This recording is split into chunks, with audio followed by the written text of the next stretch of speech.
তোমরা দেখছো অনুরাগের ছোঁয়া আজকের নতুন পর্ব। রূপা সাক্ষ্যদীপের মাকে বলে, আমার কিছু হলে তুমি কষ্ট পাবে। আমি শপথ করে বলছি তুমি এই সত্য কথা কাউকে বলবে না, হলে আমার মাকে ওরা মেরে ফেলবে। এদিকে দীপা এসে ভাবছে কিভাবে তাকে অপমানিত হতে হয়েছিল। দীপা সিসি ফুটেজ দেখে সবটা খুঁজে পায় এবং সেখানে মিসকার মুখ না দেখার চেষ্টা করে, কিন্তু দীপা বুঝতে পারে যে মিসকা সান্তা ক্লজের পোশাক পরে এসেছে। তখন সাক্ষ্যদীপ এসে বলে, দীপা তুমি এখানে কি করছো? স্যার আমাকে একটু সময়। সাক্ষ্যদীপ বলে, আমি বিগ বং এ নিলাম করে আর সেই টাকাটা দিয়ে আমি জয়ের অপারেশন করা। তখন যারা এসেছিল তারা বলে যে আমাদের পুরো ব্যবস্থা করতে 7 দিন লাগে। এদিকে আরিয়ান স্কুল থেকে রূপাকে দেখে এসে বলল, তুমি খুব ভালো গান তাই না, আমরা কি তোমার বন্ধু হতে পারি? তখন রূপা বলে যে আমরা যদি পাগল হতে চাই, তবে আমরা এখন কলেজে যাই, কিন্তু আমরা এখানে পড়াশোনা করতে এসেছি। আরিয়ান কল্পনা করে সে রূপার সাথে এতটি সুন্দর গান গায় এবং রূপা তার সাথে গায়। আরিয়ান তার নিজের কল্পনা জগতে হারিয়ে যায়। সেখান থেকে সে বেরিয়ে আসে এবং তারপর দেখে যে জয়ী এবং অলি খুব ভালো বন্ধু এবং অলি তাকে গত রাতে কফি খেতে যেতে বলে। তাই আরিয়ান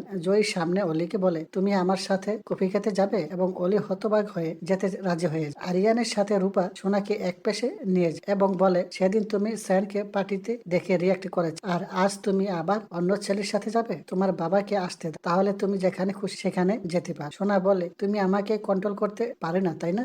আর কে না জানে যে আরিয়ান খুব ভালো গান গায়, আরিয়ান খুব ভালো ছেলে। জয়ীকে বলে যে যদি তোমার মনে হয় তুমি আমাদের সাথে এসো, নয়তো না। জয়ী প্রথমে যেতে রাজি না হয়, কিন্তু পরে জয়ী যেতে রাজি হয় কারণ সে সোনাকে একা ছাড়তে চায়। এদিকে দীপা সাক্ষ্যদেবকে ফোন করে, সারা জীবন আমি অনেক কষ্ট করে এবং যন্ত্রণা আমার আপনজনই আমাকে দিয়েছে, এবার মাথা পেতে মিথ্যে অপমান আর নেব। সাক্ষ্যদেব বলে, প্রমাণ করে দেব তোর মন কি চায়। তখন সাক্ষ্যদীপ দীপাকে বলে যে দীপা তখন সিসি ফুটেজ দেখে আবার ভালো করে দেখতে পায় যে সে বুঝতে পারে যে একটা ছেলের। তারপর আরিয়ান সোনা রূপাকে নিয়ে রেস্টুরেন্টে আসে। সেখানে রূপা কিছু অর্ডার করেন, কিন্তু আরিয়ান মন শুধু রূপার দিকে, সোনা শুধু আরিয়ানের দিকে তাকিয়ে থাকে। রূপা তখন ভাবে যে ছেলেটা ভালো লাগে, আমার সন্দেহ হচ্ছে তাকে বেকার হতে হবে। এদিকে জয় নতুন একটা চাকরির জন্য আবেদন করে। এমন সময় দীপা এসে বলল, বিক্রমের সঙ্গে তোমার লড়াইয়ে আমি তোমাকে সমর্থন করি, তাই তুমি আমার রান্না করা খাবারে আরশোলা ফেলে আমার সবকিছু শেষ করে দিয়েছো। আমি তোমাকে বিশ্বাস করি। জয় বলে, আমি এটা করিনি, তুমি আমাকে মিথ্যে সন্দেহ। দীপা ফোনের সিসি ফুটেজ, ক্যামেরা ফুটেজ এনে জয়কে দেখ। বন্ধুরা, অনুরাগের ছোঁয়া সিরিয়াল তোমাদের কেমন লাগছে? কমেন্ট করে তোমাদের মতামত জানিয়ে